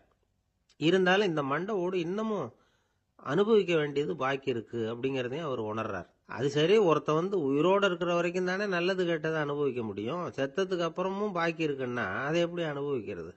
இந்த மண்டை ஓட்டுக்கு இன்னும் கொஞ்சம் பாக்கி இருக்கு அப்படிங்கிறது அவருக்கு புரிஞ்சதே தவிர அதோட அர்த்தம் என்னங்கிறது அவருக்கு சரியா விளங்கல. சரி, இதை இன்னும் கொஞ்சம் விவரமா ஆராய்ச்சி பண்ணி பார்ப்போம் அப்படின்னு நினைச்சுக்கிட்டு அதை தன்னுடைய வீட்டுக்கு எடுத்துட்டு போயிட்டார். அந்த மண்டை ஓட்டை ஒரு பொட்டியில் வச்சு பூட்டினார். தன்னுடைய தனி அறையில் அதை பத்திரமா வச்சுக்கிட்டார். தினமும் ராத்திரி ஆனதும் தன்னுடைய மனைவியை பார்த்து, நீ போய் பூஜை அறையில் தனியாக படுத்துக்கோ அப்படின்னு சொல்லிவிட்டு இவர் தினம் ராத்திரி 12 மணிக்கு பொட்டியை திறந்து பார்ப்பார். மண்டை ஓடு அப்படியே இருந்ததே தவிர இன்னும் கொஞ்சம் பாக்கி இருக்குங்கிறதுக்கு அர்த்தம் அவருக்கு விளங்கலை. அந்த மண்டை ஓட்டுக்கு இன்னும் என்ன பாக்கி இருக்க போகுது? இப்படியே ஒரு 10 நாள் போச்சு. அந்த வீட்டம்மாவுக்கு சந்தேகம் வந்துட்டுது. நம்ம வீட்டுக்காரர் நம்மளை தனியாக ஏன் தூங்க சொல்கிறார் அப்படிங்கிற சந்தேகம். உடனே பக்கத்து வீட்டு அம்மா கிட்ட விஷயத்தை சொல்லியிருக்கிறாங்க. அந்த அம்மா உடனே, நீ கவலைப்படாத, நான் கண்டுபிடிச்சி சொல்கிறேன்னு சொல்லிவிட்டாங்களாம். அன்னைக்கு ராத்திரியே ஜன்னல் வழியாக எட்டி பார்த்துருக்குறாங்க. இந்த ஆள் மண்டை ஓட்டை கையில் வச்சுக்கிட்டு அதை திருப்பி திருப்பி அப்படியும் அப்படியும் பார்த்துக்கிட்டு இருந்தது தெரிஞ்சுட்டுது. மறுநாள் காலையில் அவரோட மனைவியை பார்த்தாங்க. ஏம்மா, உன் வீட்டுக்காரருக்கு நீ முதல் மனைவியா 2வது மனைவியா அப்படின்னு கேட்டாங்க. எனக்கு தெரிஞ்ச வரைக்கும் நான் ஒருத்தி தான் அவருடைய மனைவின்னாங்க. அப்படி இல்லை, நீ அவருக்கு 2வது மனைவி. முதல் மனைவியின் மண்டை ஓடு தான் அவர் கையில் இருக்குப்போ, அதை தான் அவர் தினமும் ராத்திரியில் எடுத்து பார்த்துக்கிட்டு இருக்கிறாரு அப்படின்னு விட்டாங்க அந்த அடுத்த வீட்டம்மா. அப்படியா விஷயம்னு சொல்லிவிட்டு கணவன் வீட்டில் இல்லாத நேரமாக பார்த்து அந்த மண்டை ஓட்டை எடுத்து கொண்டாந்து ஒரு உரல்ல போட்டு உலக்கையால் குத்தி நொறுக்க ஆரம்பிச்சுட்டுது அந்த அம்மா. வெளியே போயிருந்த அந்த ஆள் அப்போதான் உள்ளே நுழைஞ்சார். மண்டை ஓடு உலக்கை கிட்ட குத்து வாங்கிட்டு இருக்கு. அது அனுபவிக்க வேண்டியது இன்னும் கொஞ்சம் பாக்கி இருக்கு அப்படிங்கிறதுக்கான அர்த்தம் எனக்கு இப்பதான் புரிஞ்சுதுன்னாராம் அவர். இந்த கதையிலிருந்து நாம இன்னொரு நீதியையும் புரிஞ்சுக்கணும். அதாவது நம்ம வீட்டை பத்தி நமக்கு தெரியாததெல்லாம் அடுத்த வீட்டுக்காரங்களுக்கு நல்லா தெரியும். ஒருத்தர் ரொம்ப அவசரமா வந்தார். சார், மனுஷன் நிம்மதியா இருக்கிறதுக்கு என்ன வழின்னு கேட்டார். சீக்கிரமா ஒரு கல்யாணத்தை பண்ணீங்க, எல்லாம் சரியா போடும் அப்படின்னோம். அவர் ஒரு மாதிரியா பார்த்தார். ஏற்கனவே எனக்கு கல்யாணம் ஆயிட்டுது சார், அதனால தானே நிம்மதியா இருக்கிறதுக்கு வழி கேட்குறேன் அப்படின்னார். சரி, இவர் ஒரு மாதிரியான கேஸ் அப்படின்னு நினச்சிக்கிட்டு நம்மகிட்ட இருந்த ஒரு சின்ன புத்தகத்தை அவர்கிட்ட தூக்கி கொடுத்தோம். இதை படித்து பாருங்கன்னு. கல்யாணத்துக்கு பிறகும் சந்தோஷமா இருக்கிறதுக்கு என்ன வழி அப்படிங்கிற கேள்விக்கு அந்த புத்தகத்தில் விளக்கம் இருந்தது. கணவன் மனைவிக்குள்ள சிக்கல் வராமல் இருக்கிறதுக்கு அதில் சில வழிகளை சொல்லி கொடுத்துருக்குறாங்க. அதெல்லாம் என்னென்ன அப்படிங்கிறத இப்போ பார்க்கலாமா? குடும்பம்னு இருந்தால் கோபம் வரதான் செய்யும். அது வந்துட்டு போட்டும் பரவாயில்ல. ஆனால் அந்த கோபம் ஒரே நேரத்தில் 2 பேருக்கும் வந்துடாமல் பார்த்துக்கணும். ஒரு சமயத்தில் யாராவது ஒருத்தர் தான் கோபப்படணும், அடுத்தவங்க அமைதியாக இருக்கணும். அதுக்கப்புறம் இவர் அமைதியான உடனே அவங்க ஆரம்பிச்சுக்கலாம். கோபமாக ஏதாவது சொன்னால் உடனே கோபமாக பதில் சொல்லக்கூடாது. கொஞ்சம் பொறுத்து கோபம் தீர்ந்த உடனே அந்த பதிலை சொல்லலாம். அப்போ பதில் கோபமாக இருந்தால் கூட அது அவ்வளவு பெருசாக தெரியாது. அற்ப விஷயத்துக்கெல்லாம் காய்ச்சி மூச்சுன்னு கத்திட்டு இருக்கக்கூடாது. உங்க 2 பேருக்குள்ள ஒரு தர்க்கம் ஆரம்பம் ஆயிட்டுதுன்னு வச்சுக்கோங்க. கடுமையா 2 பேரும் விவாதம் பண்றீங்க. உங்கள ஒருத்தர் இதுல ஜெயிக்கணும்னா அது நீங்களா இருக்க வேணாம், அடுத்தவங்க ஜெயிக்கிறதுக்கு நீங்க துணையா இருங்களேன். அப்படின்னா நீங்க கொஞ்சம் விட்டு கொடுக்கணும், அவ்வளவுதான். ஏதாவது குத்தம் சொல்லணுமா, செஞ்ச தப்ப சுட்டி காட்டணுமா, விமர்சனம் பண்ணணுமா, பண்ணுங்க, வேணான்னு சொல்லல. ஆனா சொன்னதை அப்படி சொல்றத கொஞ்சம் அன்பா இதமா சொல்லுங்க. எப்போ நடந்த தவறுகளை எல்லாம் இப்போ போய் மறுபடியும் ஞாபகப்படுத்திட்டு இருக்க வேண்டாம். நான் அப்பவே சொன்னேன் இந்த புடவை வேணாம்னு, நீங்க தான் கேட்கல, இப்போ பாருங்க கிழிஞ்சு போச்சு இப்படின்னு கத்துனாங்க ஒரு அம்மா. எப்போ சொன்னீங்கன்னு கேட்டால் ஒரு 10 வருஷத்துக்கு முன்னாடி தீபாவளி சமயத்தில் அப்படிங்கிறாங்க. அது என்ன இன்னும் அப்படியே புதுசாகவே இருக்கும்? உங்களுக்கு அவர் தான் பெருசு, அவருக்கு நீங்கள் தான் பெருசு. அதை விட இந்த உலகத்தில் வேற எதுவும் முக்கியம் இல்லைன்னு நினைக்கணும். நீ தான் என்னுடைய உலகம்னு எத்தனை தடவை சொல்லியிருப்பீங்க? அதெல்லாம் வெறும் வசனமாக போயிடக்கூடாது. ஏதாவது ஒரு பிரச்சனையை பற்றி கடுமையாக விவாதம் பண்ணிக்கிட்டு இருக்கீங்க, அதை அப்படியே பாதியில் விட்டுட்டு படுக்கைக்கு போயிடக்கூடாது. சொச்சத்தை நாளைக்கு பேசிக்கலாம்னு. அப்படி போனால் தூக்கம் வராது. பிரச்சனையை ஒரு முடிவு பண்ணிக்கிட்டு அதுக்கப்புறமா தூங்க போகணும். ஒரு நாளில் ஒரு தடவையாவது உங்கள் ஜோடியை பாராட்டி நல்ல விதமாக கனிவாக ஒரு வார்த்தை சொல்லணும் அப்படின்னு தீர்மானம் பண்ணீங்க. ஏதாவது தப்பு பண்ணிவிட்டீங்கன்னா பரவாயில்ல, அதை ஒத்துக்கிறதுக்கும் மன்னிப்பு கேட்கறதுக்கும் தயாராக இருக்கணும். அது ஒன்றும் கேவலம் கிடையாது. வீட்டுக்குள்ளே தானே கேட்க போகிறீங்க, வெளியில் யாருக்கு தெரிய போகுதோ? எப்படியோ உங்களுக்குள்ள ஒரு சமரசம் ஆனால் சரிதான். ஒரு தகராறுன்னு எடுத்துக்கிட்டா குறைஞ்சபட்சம் அதுக்கு 2 பேர் தேவை. தனியாகவே உட்காந்துக்கிட்டு நான் இப்போ தகராறு பண்ணிகிட்டு இருக்கிறேன் அப்படின்னு யாரும் சொல்ல முடியாது. 2 பேர் தகராறு பண்ணுறாங்கன்னா பொதுவாக அந்த 2 பேரில் யார் அதிகமாக பேசுகிறாங்களோ அவங்க பேரில் தான் தப்பு இருக்கும். அதை மனசில் வச்சுக்கணும். இதெல்லாம் தான் அந்த புத்தகத்தில் போட்டிருக்கிற வழிமுறைகள். இவ்வளவும் சரியாக வரலைன்னா அப்புறமா சொல்லுங்கள், வேறு புத்தகம் ஏதாவது இருக்கான்னு தேடுவோம். ஒரு கணவன் தன்னுடைய மனைவியை அழைச்சிட்டு ஒரு மனோதத்துவ டாக்டர்கிட்ட வந்தாராம். டாக்டர், எங்களுக்கு கல்யாணம் ஆகி 30 வருஷ காலமாக நாங்கள் ஒரு விஷயத்தில் கூட ஒத்து போனதில்லை அப்படின்னு ஆரம்பித்தார். உடனே அந்த அம்மா குறுக்கிட்டு, அது 30 வருஷம் இல்லை, 32 வருஷம் அப்படின்னாங்களாம். ஒரு சின்ன பையன் வந்தான். அவனை பார்த்து ஒரு கேள்வி கேட்டோம். ஏன்ப்பா உங்கள் வீட்டில் அம்மா புத்திசாலியா அப்பா புத்திசாலியா அப்படின்னு. அவன் அலட்சியமாக நம்மளை பார்த்து சிரிக்கிறான். என்ன சார் இது, இந்த காலத்தில் இது கூட தெரியாமல் இருக்கிறீங்களே அப்படிங்கிறான். ஒரு சின்ன பையன் நம்மளை பார்த்து இப்படி கேட்டு விட்டானே அப்படின்னு நினைக்கிறப்போ நமக்கு ஒரு மாதிரி ஆகிடும். அதுக்கப்புறம்தான் இந்த தாத்தா பாட்டிலாம் சொல்கிற ஒரு கதை ஞாபகத்துக்கு வந்தது. அது என்ன கதை தெரியுமா? ஒரு ஊரில் ஒரு அம்மாவும் பிள்ளையும் இருந்தாங்களாம். அந்த மகனுக்கு திடீர்னு தேசாந்திரம் போய் வரணும்னு ஆசை வந்துட்டுது. ஊராக போய் சுற்றி பார்க்கணுங்கிற ஆசை. அந்த அம்மாவுக்கு இது பிடிக்கல. மகனை பிரிஞ்சு இருக்கிறதுக்கு அவங்க மனசு இடம் கொடுக்கல. வேணாப்பான்னு சொல்லி பார்த்தாங்க, அவன் கேட்கல. திடீர்னு புறப்படவும் செஞ்சுட்டான். சரி, இனிமே அவனை தடுக்க முடியாதுன்னு முடிவு பண்ணிட்டாங்க அந்த அம்மா. இருந்தாலும் புத்திசாலித்தனமாக ஒரு யோசனை பண்ணாங்க. மகனை கிட்டத்தில் கூப்பிட்டாங்க. அவங்ககிட்ட சொன்னாங்க, இதை பாருப்பா, நீ தேசாந்திரம் போகிறதுன்னு தீர்மானம் பண்ணிவிட்ட, அதை நான் தடுக்கலை, போயிட்டு வந்துடும். ஆனால் போகிறதுக்கு முன்னாடி எனக்கு ஒரு வாக்குறுதி கொடுத்துட்டு போ அப்படின்னாங்க. போகிறப்போ ராத்திரியாக இருந்தாலும் பகலாக இருந்தாலும் சரி, புளிய மரத்து நிழலில் தான் தங்கணும். திரும்பி வர்றப்போ இரவும் பகலும் நீ வேப்ப மரத்து நிழல்லே தங்கணும் அப்படின்னாங்க. சரி, அப்படியே செய்கிறேன்னு சொல்லி வாக்குறுதி கொடுத்தான் பையன். புறப்பட்டு போனான். போகிற வழியில் புளிய மரத்து நிழல்லையே தங்கினான், தூங்கினான். அப்படி போய்கிட்டே இருந்தான். 7வது நாள் அவன் உடம்பு சுகமில்லாமல் போயிட்டுது. ரொம்பவும் பலவீனமாயிட்டான். இனிமேல் நடக்க முடியாதுங்கிற நிலைமை வந்துட்டுது. யோசிச்சு பார்த்தான். சரி, இதுக்கு மேலே போக வேண்டாம் அப்படின்னு முடிவு பண்ணிட்டு திரும்பி வர ஆரம்பிச்சிட்டான். திரும்பி வர்றப்போ வழியில் வேப்ப மரத்து நிழலையே தங்கி தங்கி வந்தான். நாளுக்கு நாள் உடம்பு சரியாக வந்துட்டுது. 7வது நாள் வீட்டுக்கு சேர்றான். உடம்பு பழையபடியே கலகலப்பாயிட்டுது. பூர்ண சுகம். தேசாந்திரம் போன பையன் திரும்பி வந்துட்டானே அப்படின்னு அந்த அம்மா ஆச்சரியப்படலை. ஏன்னா அவங்களுக்கு தெரியும் இப்படி ஆகும்னு. பையன் சீக்கிரமாக திரும்பி வரணுங்கிறதுக்காக தான் அவங்க அந்த யோசனையை சொன்னாங்க. என்ன விஷயங்கிறதையும் அவங்களே சொன்னாங்க. மகனே, புளிய மரத்து நிழல் உடம்புக்கு உஷ்ணத்தை கொடுக்கும், சீக்கம் உண்டாக்கும். அதனால் நீ தொடர்ந்து புளிய மரத்து நிழலில் தங்கினாவே நோய்க்கு ஆளாயிட்ட. அதனால் பயணத்தை முடிச்சுக்கிட்டு திரும்பி வரணுங்கிற முடிவுக்கு வந்துட்ட. திரும்பி வர்றப்போ நீ தங்கினது வேப்ப மரத்து நிழல். அது உடம்புக்கு குளிர்ச்சியை தரக்கூடியது, நோயை தீர்க்கக்கூடியது. அதனால் சுகமாக வீட்டுக்கு சேர்ந்துட்ட. உன்னோட தேசாந்திர பயணத்தை தடுக்கிறதுக்காக தான் இப்படி பண்ணினேன் அப்படின்னாங்களாம் அந்த அம்மா. பார்த்தீங்களா அம்மாவோட புத்திசாலித்தனத்தை? அப்பாவாக இருந்தால் இப்படியா பண்ணுவார்?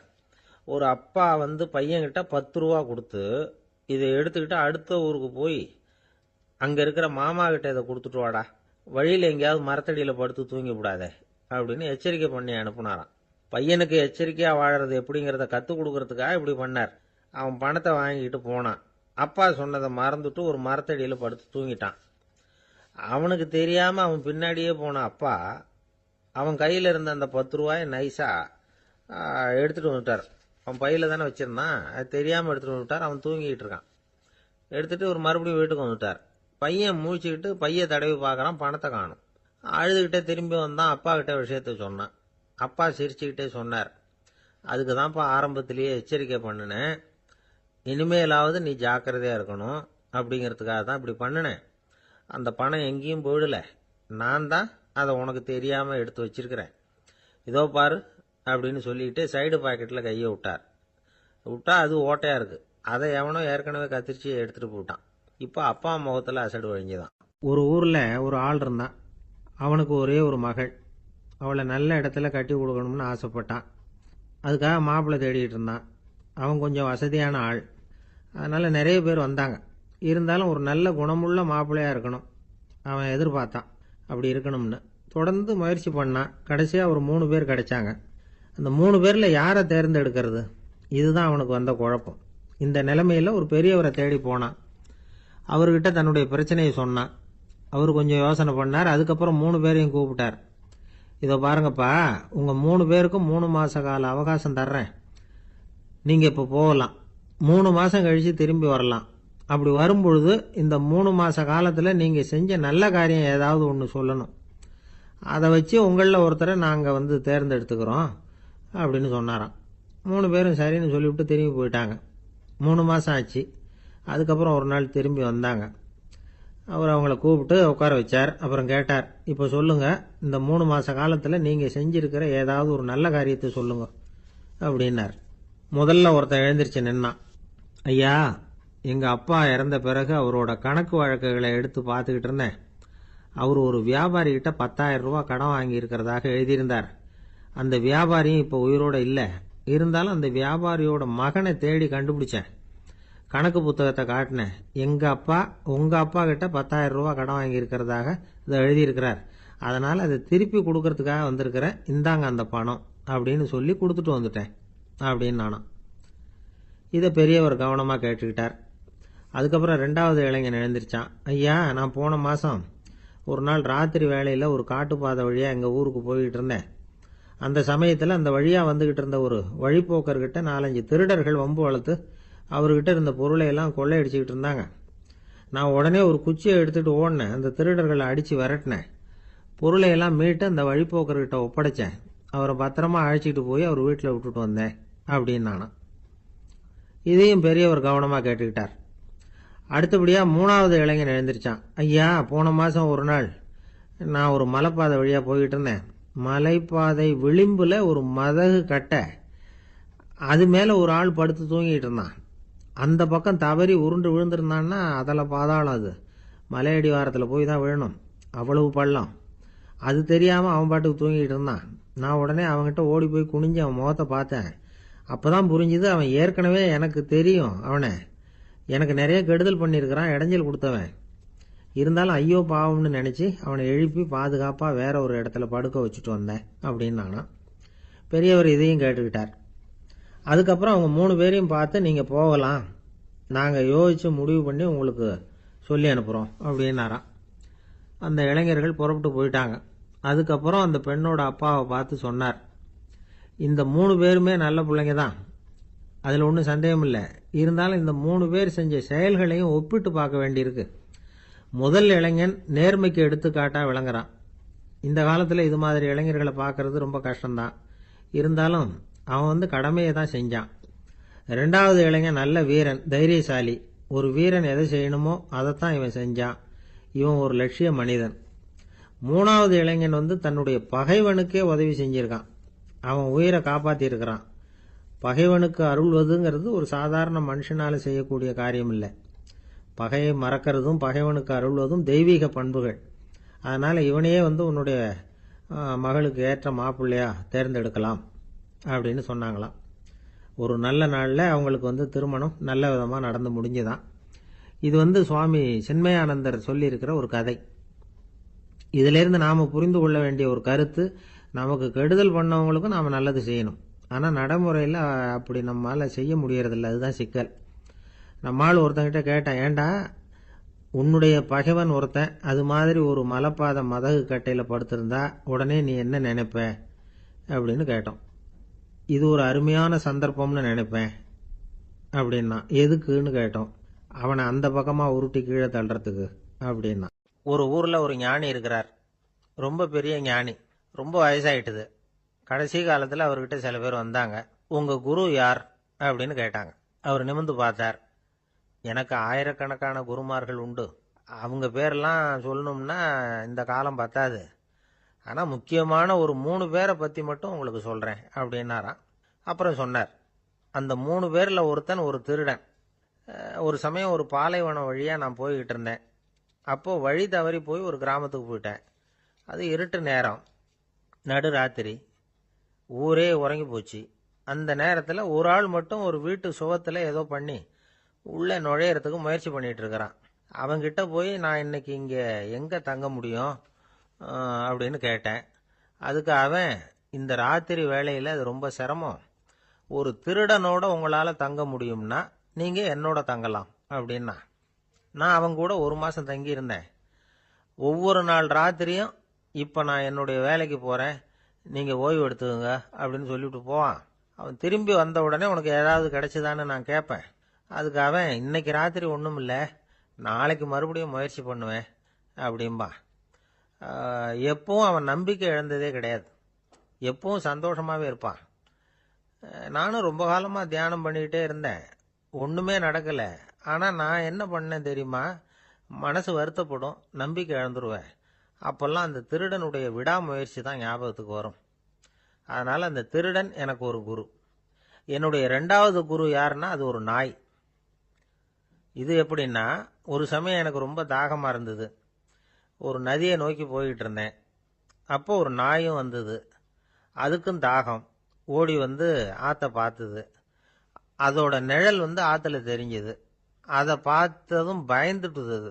அதாவது அது தன்னுடைய சொந்த உருவத்தையே கண்டு பயந்தது. அதை பார்த்து குறைக்குது, திரும்பி ஓடிச்சு. ஆனா அதுக்கு தாகம் அதிகமா இருந்ததுனால அது மறுபடியும் திரும்பி வந்தது. பார்த்தா மறுபடியும் தண்ணியில நாயோட உருவம் தெரியுது. இப்படி சில தடவை பண்ணிச்சு. இருந்தாலும் கடைசியில் தண்ணியில குதிச்சுட்டுது துணிஞ்சி. இப்படி குதிச்ச உடனே அதோட உருவமும் மறைஞ்சுட்டுது. இதை பார்த்தேன். நான் என்ன புரிஞ்சுக்கிட்டேன்னா, எவ்வளவுதான் பயம் இருந்தா கூட ஒருத்தன் தைரியமா காரியத்துல இறங்கணும் அப்படிங்கிறத புரிஞ்சுக்கிட்டேன். இந்த போதனை அந்த நாய்கிட்ட இருந்து எனக்கு கிடைச்சது. இது ஒண்ணு. அடுத்தது என்னுடைய 3வது குரு யாருன்னா அது ஒரு சின்ன குழந்தை. நான் ஒரு சமயம் ஒரு நகரத்துக்கு போனேன். அங்க ஒரு குழந்தை எரிகிற மெழுகுவத்தி ஒன்று எடுத்துக்கிட்டு வந்தது. நான் அந்த குழந்தைய பார்த்து வேடிக்கையா கேட்டேன், ஏன் பாப்பா இந்த மெழுகுவத்தியை நீயாவே கொளுத்துனியா அப்படின்னு கேட்டேன். ஆமான்னுது அந்த குழந்தை. சரி, இந்த மெழுகுவத்தி முன்னாடி எரியாம இருந்தது, இப்ப எரியுது. இந்த மெழுகுவத்திக்கு வெளிச்சம் எங்க இருந்து வந்தது, அதை எனக்கு காட்ட முடியுமா அப்படின்னு கேட்டேன் அந்த குழந்தைகிட்ட. இதுக்கு அந்த குழந்தை சிரிச்சுக்கிட்டு அந்த மெழுகுவத்திய ஊதி அணைச்சுட்டுது. அதுக்கப்புறம் என்னை பார்த்து கேட்டுது, இப்ப இந்த மெழுகுவத்தியின் வெளிச்சம் போனதை பாத்தீங்க இல்லையா, அது எங்க போச்சுன்னு எனக்கு சொல்லுங்க அப்படின்னுது. அந்த குழந்தை இப்படி கேட்டதும் என்கிட்ட இருந்த ஆணவம் அழிஞ்சுட்டுது. நான் படிச்சதெல்லாம் அந்த வினாடியில சுக்கு நூறா போயிட்டுது. என்னுடைய முட்டாள்தனத்தை நான் உணர்ந்தேன் அப்படின்னு இவ்வளவு அந்த ஞானி விவரமா சொன்னாராம். அதனால நாம இன்னார்கிட்ட இருந்து தான் இதை கத்துக்கணுங்கிறது இல்லை, யாருகிட்ட இருந்தும் எதையும் கத்துக்கலாம். நம்மால் ஒருத்தன் ஒரு நாய் வளர்த்துக்கிட்டு இருந்தான். அந்த நாய்க்கு வால் கிடையாது. யாரோ ஏற்கனவே வெட்டி எடுத்துட்டாங்க. இந்த நாய் தான் சார் எனக்கு குரு, அதுகிட்டே இருந்து கூட நான் பாடம் கத்துக்கிட்டு இருக்கிறேன் அப்படின்னா. அப்படி என்ன கத்துக்கிட்டேன் இந்த வால் இல்லாத நாய்கிட்ட இருந்து அப்படின்னு கேட்டோம். நாம யாருகிட்டையும் வாலாட்டக்கூடாது அப்படிங்கிற பாடத்தை அதுகிட்ட இருந்து தான் நான் கத்துக்கிட்டேன் அப்படின்னா. ஒரு ஆள் இருந்தான், நிறைய பணம் சம்பாதிச்சான். ஆனா செலவு பண்ண மனசு வரல, கருமி. அவன் என்ன பண்ணா, சேர்த்த பணம் பூராவையும் ஒரு மரத்தடியில புதைச்சி வச்சிருந்தான். வாரத்துக்கு ஒரு தடவை அந்த மரத்தடிக்கு வருவான், புதைச்ச இடத்த ஆவலோட பார்த்துக்கிட்டு இருப்பான், அதுக்கப்புறம் போயிடுவான். அவ்வளவுதான். ஒரு நாள் ஒரு திருடன் வந்தான். இவன் புதைச்சி வச்சிருந்ததெல்லாம் எடுத்துட்டு போட்டான். இது தெரிஞ்சு போச்சு. அந்த கருமி புலம்ப ஆரம்பிச்சுட்டான். இவன் புலம்பலை கேட்டதும் அக்கம் பக்கத்தில் இருந்தவங்க எல்லாம் ஓடி வந்தாங்க. என்ன விஷயம்னு விசாரிச்சாங்க. இவன் சொன்னான். ஒரு பெரியவர் கேட்டார், ஏப்பா வார வாரம் வந்து இந்த இடத்த பார்க்கறதாக சொன்னியே, எப்போவாவது இதுல இருக்கிற பணத்தை எடுத்து செலவு பண்ணியிருக்கியா அப்படின்னு கேட்டார். நான் அப்பப்போ வந்து அதை பார்க்கறது தான் வழக்கம், அதை தொட்டதே இல்லைன்னு அவன். சரி, அப்படின்னா இப்போவும் நீ அதே மாதிரி வார வாரம் ஒரு தடவை வந்து இந்த இடத்த பார்த்துட்டு போகலாமே அப்படின்னாராம் அந்த பெரியவர். அதுவும் சரிதானே, எவ்வளவு காலமானாலும் அவன் அந்த பணத்தை எடுத்து செலவு பண்ண போறதில்ல. அப்படி இருக்கிறப்ப உள்ளே பணம் இருந்தாலும் ஒண்ணுதான், இல்லாம போனாலும் ஒண்ணுதான். இதுல இருந்து என்ன புரியுதுன்னா, ஒருத்தர்கிட்ட இருக்கிற பணத்தை கொண்டு அவர் பணக்காரரா ஏழையா அப்படின்னு முடிவு செய்யறது சரியில்லை. அந்த செல்வத்தை அனுபவிக்கிற திறன், பயன்படுத்துற திறன், அதை வச்சுதான் அவர் ஏழையா பணக்காரரா அப்படிங்கிறத நிர்ணயம் பண்ணணும். அதுதான் சரி. செலவு பண்ண தெரியாதவன் சேகரம் பண்ணிக்கிட்டே இருக்கிறதுனால என்ன பிரயோஜனம்? தலைமுடியே இல்லாதவன் தாராளமா சீப்புகளை வாங்கி சேகரம் பண்றது மாதிரி தானே இது. சில சமயம் செலவு பண்ண நாம தயாரா இருந்தா கூட அந்த செல்வம் நமக்கு பயன்படுறதில்ல. அரேபியாவில் ஒரு நகை வியாபாரி விலை உயர்ந்த முத்துக்களை எல்லாம் அவர் வச்சு வியாபாரம் பண்ணிட்டு இருந்தார். அவர் ஒரு சமயம் ஒரு பாலைவனம் வழியா போயிட்டு இருக்கிறார் ஒட்டகத்துல. அப்போ திடீர்னு கடுமையான புயல் வீச ஆரம்பிச்சுட்டுது. திசை தவறி இவர் எங்கேயோ வந்துட்டார். கூட வந்தவங்களையும் காணல, எங்க போனாங்களோ தெரியல. இவர் ரொம்ப பயந்து போய் அங்கேயும் எங்கேயுமா அலைஞ்சு திரியிறார். வழியே தெரியல. பசி கடுமையாயிட்டுது. ஒட்டகத்து முதுகுல ஒரு மூட்டை இருந்தது. அதை பிரிச்சு பார்த்தார். உள்ள ஏதாவது இருக்கான்னு தேடி பார்க்கறார். அது வரைக்கும் கண்ணில் தட்டுப்படாத அபூர்வமான ஒரு பை கண்ணில் பட்டுது. ஆஹா, அதில் ஏதாவது சாப்பிட்றதுக்கு இருக்கும் அப்படின்னு நினச்சி ஆவலாக அதை பிரித்து பார்க்குறார். அந்த பையில் விலை உயர்ந்த முத்துக்கள் நிறைய இருந்துதான். அப்போ தான் அவர் நினைச்சாராம், விலை உயர்ந்த முத்துக்கள் கூட சாப்பிட்றதுக்கு உணவாக முடியாது அப்படிங்கிறத புரிஞ்சுக்கிட்டாராம். எந்த நேரத்தில் எது நமக்கு தேவையோ அது நமக்கு தாராளமாக கிடைக்கணும். அப்படி அது கிடைக்கிறதுக்கு நம்மகிட்ட இருக்கிற செல்வம் பயன்படணும். அது நமக்கும் பயன்படலாம், நம்ம மூலமா அடுத்தவங்களுக்கும் பயன்படலாம். அதுதான் செல்வத்தின் பயன். ஒரு மரத்தடியில் ஒருத்தன் உட்காந்து அழுதுகிட்டு இருந்தான். அந்த பக்கமா வந்த இன்னொருத்தன் ஏப்பா அழுதுகிட்டு இருக்கிறேன்னு கேட்டான். இந்த இடத்துல தான் பூமிக்கு அடியில் பணம் இருக்குது, புதைச்ச இடம் தெரியல, அதான் அழறேன் அப்படின்னா. நல்லா ஞாபகப்படுத்தி பாரு, எந்த இடத்துல புதைச்ச அப்படின்னு கேட்டான் இவன். அது எப்படி எனக்கு தெரியும், புதைச்சி வச்சிருக்கிறவன் நான் இல்லையே, எங்க எதிர்த்த வீட்டுக்காரன் அப்படின்னானா இவன். ஊருக்கு வெளியில அமைதியான ஒரு இடம், அங்க ஒரு ஆசிரமம், அங்க ஒரு சாமியார். அவர் தினமும் நல்ல போதனைகள்லாம் செய்வார். பல பேர் போய் அங்கேயே சில நாள் தங்கி இருந்து அவர் சொல்ற அறிவுரைகளை எல்லாம் கேட்டுக்கிட்டு வர்றது வழக்கம். ஒரு தடவை அவரை பார்த்துட்டு போறதுக்காக 3 வெளியூர் தம்பதிகள் வந்தாங்களாம். அந்த மடத்திலேயே சாப்பிட்டுக்கிட்டு தங்கி இருந்து அவங்களுடைய போதனைகளை கேட்டுக்கிட்டு போகணுங்கிறது அவங்க நோக்கம். காலையில் குளிச்சுட்டு பூஜையில் உட்காந்தார் அந்த சுவாமி. இவங்களும் குளிச்சுட்டு அந்த பூஜையை பார்க்கறதுக்காக அவர் முன்னாடி வந்து உட்காந்தாங்க. பூஜை ஆரம்பமாச்சு. சம்பிரதாயப்படி அது ரொம்ப நேரம் நடந்துக்கிட்டே இருக்குது. இவங்களுக்கு நல்ல பசி இருந்தாலும் இந்த நேரத்தில் அதை எப்படி வெளியில் காட்டிக்கிறது? பேசாமல் இருந்தாங்க. அந்த சுவாமி பூஜையை முடித்தார். அதுக்கப்புறம் பேச ஆரம்பித்தார். பேச்சு அருமையாக தான் இருந்தது, அமிர்தமாக தான் இருந்தது. இருந்தாலும் இவங்களுக்கு இருக்கிற வயிற்று பசி அது சரியாக கவனிக்க விடலை. அந்த சுவாமியே இதை கவனிச்சதா தெரியல. இவங்களுக்கு மனசுக்குள்ள ஒரு எண்ணம், உள்ள சாப்பாடு தயாராகிட்டு இருக்கும் போல இருக்கு, இந்த பேச்சு முடிஞ்சது நம்மளை உள்ள அழைச்சிட்டு போய் சாப்பாடு போடுவாங்கன்னு நினைக்கிறோம் அப்படின்னு இவங்களாம் நினச்சிக்கிட்டாங்க. ஆனால் சுவாமி இதை பற்றி எதுவுமே பேசலை, கண்டுக்கல. ஒரு அம்மாவால் அதுக்கு மேலே சும்மா இருக்க முடியுமா? முடியல. சாப்பாட்டை கவனிக்கலாமா அப்படின்னு சொல்லி மெதுவாக ஆரம்பித்தாங்க. ஓ கவனிக்கலாமே அப்படின்னு உள்ளே அழைச்சிட்டு போனார் சுவாமி. இவங்க ரொம்ப அவசரமாக எழுந்திருச்சு உள்ளே ஓடினாங்க. அங்கே ஒரு மேஜை மேலே ஒரு கிண்ணம் மூடி இருந்தது. ஓ இதுதான் சாப்பாட்டு மேஜை போல இருக்கு, இங்கே சாப்பாடு வந்துடும் அப்படின்னு நினச்சாங்க. உடனே போய் சுற்றி உட்காந்துக்கிட்டாங்க. சுவாமி அந்த கிண்ணத்தை எடுத்து அந்த அம்மா கிட்ட கொடுத்தார். அவங்க அதை வாங்கி மூடியை திறந்து பார்க்குறாங்க. உள்ளே ஒரு சாவி இருக்குது. ஓ சரிதான், இது சமையலறை சாவி போல இருக்கு, அங்கே போய் அதை திறந்து சாப்பாட்டை நாமே எடுத்துக்கிட்டு வந்து இங்கே வச்சுக்கிட்டு சாப்பிடணும் போல இருக்கு அப்படின்னு நினச்சாங்க. சாவி இருக்கு இல்லையா, வாங்க பூட்டு நிறையா காட்டுறேன் அப்படின்னு சுவாமி அவங்கள அழைச்சிட்டு போனார், காட்டினார். இவங்க அந்த அறையை ரொம்ப ஆவலோடு திறந்தாங்க. உள்ளே பார்த்தா அங்கே அரிசி, பருப்பு, விதவிதமான காய்கறி எல்லாம் இருக்குது. சமையலுக்கு வேண்டிய மிளகாய், எண்ணெய், பால், தயிர், நெய் இப்படி எல்லாமே இருக்குது. அடுப்பு, விறகு, நெருப்பு போட்டி அது கூட அங்கே இருக்குது. சாப்பாடு தயாராக இருக்கும்னு நினச்சிக்கிட்டு போனால் இப்படி இருக்குதே அப்படின்னு சொல்லி அதை பார்த்ததும் ரொம்ப சோர்ந்து போட்டாங்க அவங்க. சுவாமி என்ன இது சாப்பாடு இல்லையா அப்படின்னாங்க. அதுதான் சாப்பாட்டுக்கு வேண்டிய எல்லாம் இங்கே இருக்குதே, அடுப்பு மூட்டி நீங்கள் தான் அவங்கவுங்க ருசிக்கு தகுந்த மாதிரி சமைச்சிக்கணும், இந்த சன்னியாசிக்கு எப்படி சமைக்க தெரியும் அப்படின்னு கேட்டார் சுவாமி. சாப்பாடு தயாராக இருக்கும்னு நாங்கள் எதிர்பார்த்தோம் அப்படின்னாங்க. நீங்கள் இப்படி சொல்லுவீங்கன்னு நானும் எதிர்பார்த்தேன். இது வரைக்கும் நான் எவ்வளவோ தத்துவம்லாம் எடுத்து சொன்னேன். எல்லாத்தையும் விட இதுதான் அனுபவபூர்வமான தத்துவம்.